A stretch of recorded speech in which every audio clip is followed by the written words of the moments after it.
দেখো আজকের এই ক্লাসে আমরা কিছু অন্য ধরনের বাক্য ট্রান্সলেট করব। অন্য ধরনের বলতে কি, আমরা সাধারণত একটা বাংলা এক্সপ্রেশন কেমনভাবে দেখি যে বাংলা বাক্যের মধ্যে যে সাবজেক্ট বা যে কর্তা থাকে সে কি করে, কাজ করে, সে নিজে কাজ করে, অথবা কি করে না তার সম্পর্কে কিছু বলা হয়, তাকে আমরা সাবজেক্ট বা কর্তা বলি। অর্থাৎ বাক্যের মধ্যে সাবজেক্ট বা কর্তা নিজে কাজ করে। কিন্তু এখানে আমরা কি দেখব, বাক্যের মধ্যে সাবজেক্ট বা কর্তা নিজে কাজ করবে না, অন্যকে দিয়ে করাবে। দেখো এখানে বাক্যগুলো কি আছে, আমি কাজটি করিয়ে নেই। অর্থাৎ কি, আমি কাজটি করিয়ে নেই, আমি কিন্তু এখানে কাজ করি না, আমি কিন্তু এখানে কাজ করি না, কাউকে দিয়ে কাজটা করিয়ে নিই। তুমি কাজটি করিয়ে নিতে পারো, নিতে পারো, করিয়ে নিতে পারো অন্য কাউকে দিয়ে।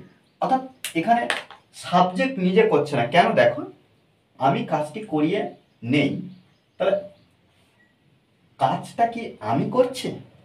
আমি কি কাজটা করছি? না, আমি কাজটা কিন্তু করছি না, আমি কাউকে দিয়ে কাজটা করাবো। এই ধরনের যখন আমরা বাক্য পাবো, তখন যে ভার্বটা ব্যবহার করতে হবে সেই ভার্বকে বলা হচ্ছে পজিটিভ ভার্ব, প্রযোজক ক্রিয়া। অর্থাৎ যখন বাক্যের মধ্যে কর্তা নিজে না কাজ করে অন্যকে দিয়ে কাজ করিয়ে নেবে, এই বিষয়টা কি বললাম, যে বাক্যের মধ্যে যে সাবজেক্ট বা কর্তা থাকবে সে নিজে না কাজ করে অন্যকে দিয়ে করিয়ে নেবে। দেখো এর আগে আমরা একটা গঠন দেখে নেব। ফার্স্ট টাইম আমরা কি করব, সাবজেক্ট বসাবো। তারপরে আমরা সাধারণত পজিটিভ ভার্ব সাধারণত তিনটে দেখি, জাস্ট মাত্র তিনটে। কিন্তু এই তিনটে দিয়ে আমরা হাজার হাজার লাখ লাখ বাক্য তৈরি করব, লাখ লাখ বাক্য, প্রচুর বাক্য তৈরি করব। করতে পারবো। হ্যাভ, মেক আর গেট,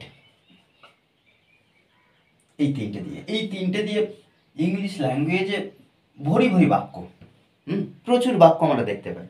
সাধারণত আমরা এখানে শুধুমাত্র এই যে হ্যাভের কিছু ব্যবহার, জাস্ট সামান্য কিছু ব্যবহার আমরা এখানে একটু দেখব। তাহলে কি, সাবজেক্ট, তারপরে হ্যাভ, মেক বা গেট, এখানে আমরা হ্যাভের ব্যবহারটা দেখব। তারপরে আমরা কি করব, অবজেক্ট ব্যবহার করব। অবজেক্ট অর্থাৎ এই যে অবজেক্ট যেটা ব্যক্তিবিহীন, ব্যক্তিবিহীন অবজেক্ট পাবো, ব্যক্তিবিহীন।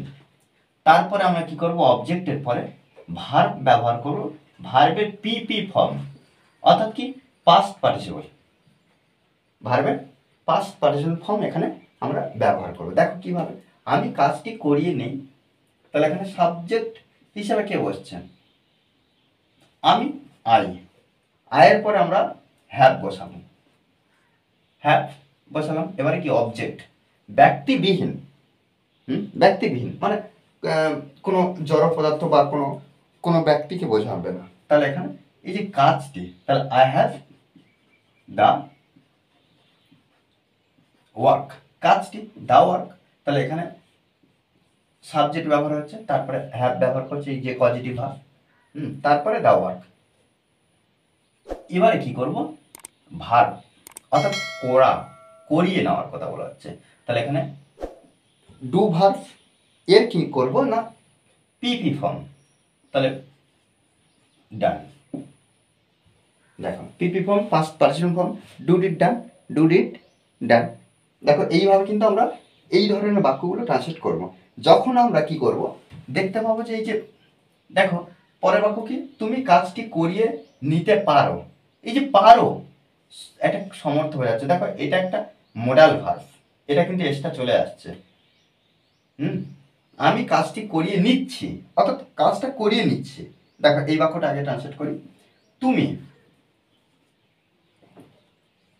পারো, তাহলে এখানে তুমি পারো, কান, এখানে কান ব্যবহার করব, তাহলে ইউ ক্যান, তুমি পারো কাজটি করিয়ে নিতে, কাজটি করিয়ে নিতে।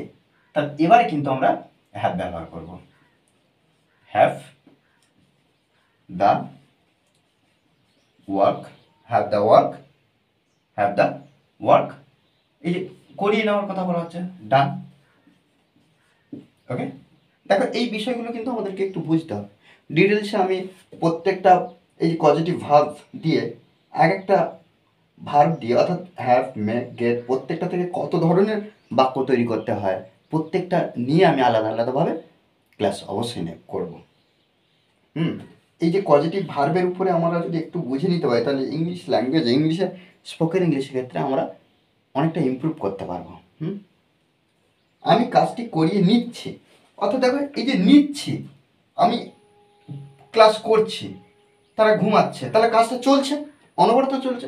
আর আমরা যখন কোনো কাজ চলছে দেখি তখন কি করি, কন্টিনিউয়াসের উপরে বর্তমান হলে আমি কাজটি করছি করছি অর্থাৎ কাজটা চলছে, তখন কি হবে প্রেজেন্ট কন্টিনিউয়াস টেন্স। আর যখন কাজটি চলছিল কিছু সময় ধরে তখন কি past continuous.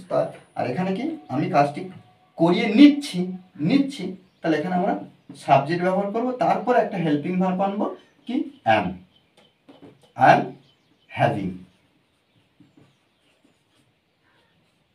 I am having, তারপর আমরা work done. Okay, I am having the work done. Okay, আমি কাজটি করিয়ে নেব, এই যে কাজটি করিয়ে নেব এটা কিন্তু ফিউচার অ্যাকশন। আমরা তো অলরেডি বুঝতে পারছি যে এটা কি ফিউচার অ্যাকশন, ভবিষ্যতের কোনো কাজকে বোঝাচ্ছে। তাহলে এখানে আমরা আই ব্যবহার করব। আয়ের পরে আমরা এই যে বর জন্য আমরা এখানে এই যে কোনো কাজের শেষে বা বেন এই রকম যদি থাকে বা থাকে, তখন আমরা কি করি শ্যাল বা উইলের মধ্যে যে কোনো একটা আনি। আর এখানে আমরা কি করব, আয়ের পরে আমরা শ্যাল ব্যবহার করব, আই শ্যাল হ্যাভ। হ্যাভটা তো ব্যবহার করতেই হচ্ছে যেহেতু পজিটিভ ভার্ব হিসেবে ব্যবহার করছি। তাহলে I shall have the work done. Okay, দেখো এইভাবে কিন্তু আমরা সুন্দরভাবে ট্রান্সলেট করব। আমরা যদি একটুখানি এইভাবে যদি প্র্যাকটিস করি একটু একটু করে তাহলে প্রত্যেক দিন, তাহলে আমরা ইংলিশে ইমপ্রুভ করতে পারবো। আর এই যে পজিটিভের উপরে আমরা এর পরপর এক একটা করে ক্লাস করব অবশ্যই, যাতে ইংলিশে আমরা নিজে থেকে কিছু বলতে পারি, আমরা নিজে থেকে বাক্য তৈরি করতে পারি। এই ধরনের বাক্য যাতে এলে আমরা বা বলতে হলে সমস্যা যাতে না হয়। ওকে, আর এই ক্লাসটি যদি ভালো লাগে অবশ্যই লাইক করুন স্যার। আর যারা এখনও পর্যন্ত এই চ্যানেলটি সাবস্ক্রাইব করেননি তারা অবশ্যই চ্যানেলটি সাবস্ক্রাইব করে পাশে থাকবেন। Okay, thanks for watching this video.